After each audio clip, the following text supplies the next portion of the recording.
নমস্কার, অ্যাস্ট্রো উইজডমে সবাইকে স্বাগতম। এই সপ্তাহে মকর রাশির প্রেম ও দাম্পত্য জীবনে এক নতুন মাত্রা প্রবাহিত হতে যাচ্ছে। প্রেমের ক্ষেত্রে স্থিতিশীলতা এবং দায়িত্ববোধের প্রভাব মূলত থাকবে। এটি এমন একটি সময় যখন মকর জাতকরা সঙ্গী বা সম্পর্কের প্রতি আরো দায়িত্বশীল মনোভাব গ্রহণ করবেন।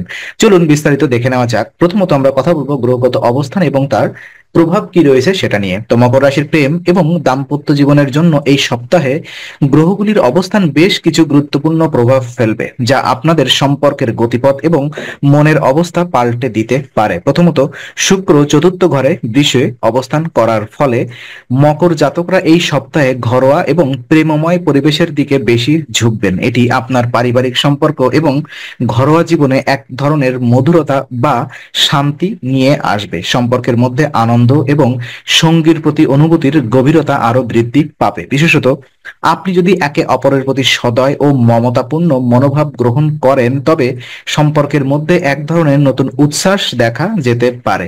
এদিকে শনি প্রথম ঘরে অর্থাৎ মকরে অবস্থান করলে আত্মবিশ্বাস থাকবে, তবে আবেগ প্রকাশের কিছুটা রক্ষণশীলতা দেখা দিতে পারে। আপনি আপনার অনুভূতিগুলোকে প্রকাশ করতে ইচ্ছুক হলেও এটি কিছুটা সীমাবদ্ধ হতে পারে, যা কখনো কখনো সম্পর্কের মধ্যে অপ্রত্যাশিত শূন্যতা তৈরি করতে পারে। মকর জাতকরা যদি আরো খোলামেলা এবং স্পষ্টভাবে নিজেদের অনুভূতিগুলি প্রকাশ করতে পারেন, তবে সম্পর্কের মধ্যে সহজতর বোঝাপড়া এবং সমঝোতা সম্ভব। চন্দ্র তৃতীয় চতুর্থ ঘরে অবগমন করলে পারিবারিক আবেগে ওঠানামা দেখা দিতে পারে। তাই এই অবস্থা আপনার পরিবারের সদস্যদের মধ্যে কিছু উত্তেজনা বা মানসিক চাপ সৃষ্টি হতে পারে, বিশেষত যদি তাদের আশা এবং আপনার পরিকল্পনার মধ্যে কোনো অমিল থাকে। তবে এটি মনের প্রতি অসচেতনতা ও আত্মবিশ্বাস বজায় রাখার সময়, যাতে আপনি সঠিকভাবে সিদ্ধান্ত নিতে পারেন। এছাড়া রাহু তৃতীয় ঘরে থাকায় পুরনো সম্পর্ক বা যোগাযোগ হঠাৎ করে ফিরে আসতে পারে। এটি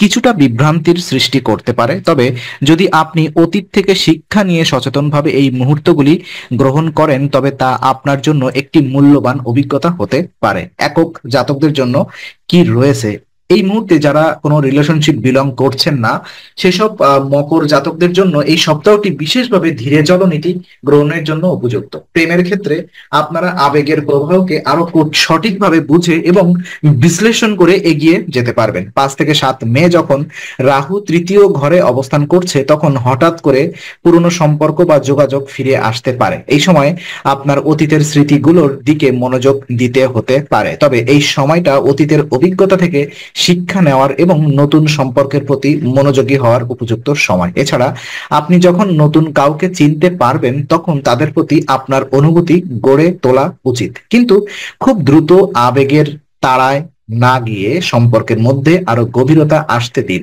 7 থেকে 9 মে সময়ে নতুন পরিচয়ের সম্ভাবনা থাকতে পারে, যা দীর্ঘমেয়াদী সম্পর্কের দিকে এগিয়ে নিয়ে যেতে পারে। তবে যদি আপনি তাড়াহুড়া না করে সঠিক সময়ে সঠিক সিদ্ধান্ত নেন, তবে এই পরিচয়টি আপনার জন্য খুবই উপকারী হতে পারে। এটি এমন একটি সময় যখন আপনাকে আপনার আত্মবিশ্বাস এবং নিজের অনুভূতিগুলি পর্যালোচনা করতে হবে। আপনি যদি অতীতের ভুল থেকে কিছু শিক্ষে নিয়ে বর্তমান সম্পর্কের প্রতি খোলামেলা মনোভাব গ্রহণ করেন, তবে একটি সুন্দর সম্পর্ক গড়ে উঠবে। তাই এই সপ্তাহে একক মকর জাতকদের জন্য ধীরে চলো নীতি গ্রহণ করাই বুদ্ধিমানের কাজ হবে। প্রেমে থাকা জাতকদের জন্য কি চলছে চলুন দেখে নিই।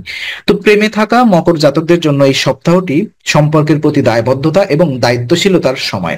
মকর জাতকরা যদি তাদের সঙ্গীর প্রতি মনোযোগ দেন এবং সম্পর্কের মধ্যে আস্থার পরিবেশ সৃষ্টি করেন, তবে সম্পর্কের মধ্যে আরো গভীর এবং সৌহার্দ্য বৃদ্ধি পাবে। ওদিকে 5 থেকে 7 মে সময়ে সম্পর্কের মধ্যে কিছু ছোটখাটো ভুল বোঝাবুঝি সৃষ্টি হতে পারে, কারণ আপনি হয়তো যথেষ্ট সময় সঙ্গীর সঙ্গে কাটাচ্ছেন না, অথবা সম্পর্কের গতি সম্পর্কে দুজনের মধ্যে আলাদা আলাদা দৃষ্টিভঙ্গি রয়েছে। এই সময়ে আপনাকে সঙ্গীর প্রতি আরো মনোযোগী হতে হবে এবং তাদের চাহিদা বুঝে চলতে হবে।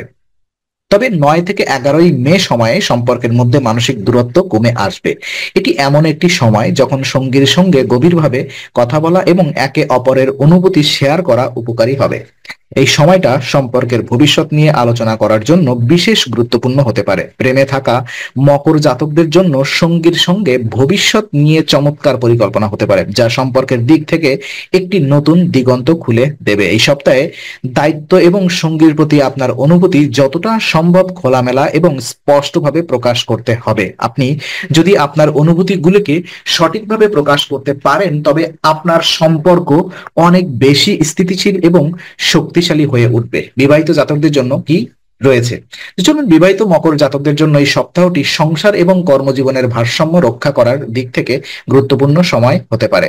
এই সময় আপনি যদি কাজের চাপ নিয়ে বাড়ির বাইরে থাকেন, তবে আপনাকে সঙ্গীর সঙ্গে সময় কাটানোর জন্য আরো মনোযোগী হতে হবে।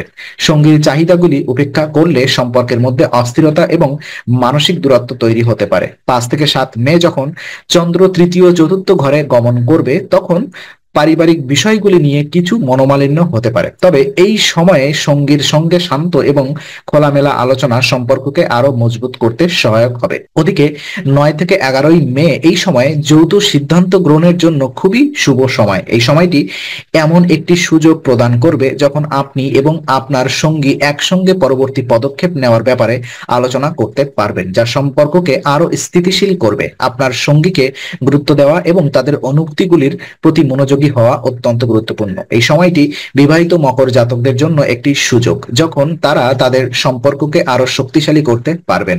10 থেকে 11 মে যখন সৌহার্দ্য এবং সম্পর্কের শক্তি বৃদ্ধি পাবে, তখন আপনার দাম্পত্য জীবন আরো সুন্দর হতে পারে। সতর্কতা এবং বিশেষ করণীয় পরামর্শ যদি আমি আপনাদেরকে দিতে চাই, তো এই সপ্তাহে মকর রাশির জাতকদের জন্য আবেগ জমে থাকা এবং তার সময় মতো প্রকাশ করা খুবই গুরুত্বপূর্ণ। 5 থেকে 7 মে সময়ে কিছু সংবেদনশীল পরিস্থিতি আসতে পারে, যা ভুল বোঝাবুঝি এবং মনোসংযোগের অভাব সৃষ্টি করতে পারে। এই সময়ে আপনাকে আরো সংবেদনশীল ও সাবধান থাকতে হবে এবং সঙ্গীর অনুভূতিগুলি প্রতি সজাগ দৃষ্টি রাখতে হবে।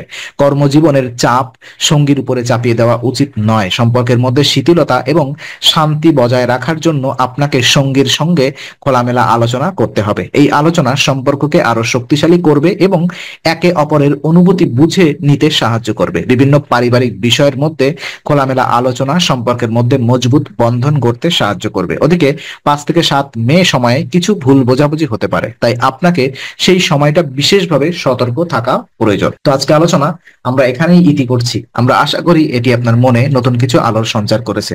যদি ভিডিওটি আপনার ভালো লেগে থাকে, তবে লাইক দিতে ভুলবেন না। আপনার মতামত জানাতে কমেন্ট করুন এবং প্রিয়জনদের সঙ্গে শেয়ার করে তাদের জীবনেও আলোর বার্তা পৌঁছে দিন। আর অবশ্যই আমাদের চ্যানেলটি সাবস্ক্রাইব করুন, কারণ এখানে আমরা প্রতি মুহূর্তে নতুন আলো ও জ্ঞানের কথা নিয়ে আসি। আবার দেখা হবে, ততক্ষণ ভালো থাকুন, শান্তিতে থাকুন। নমস্কার।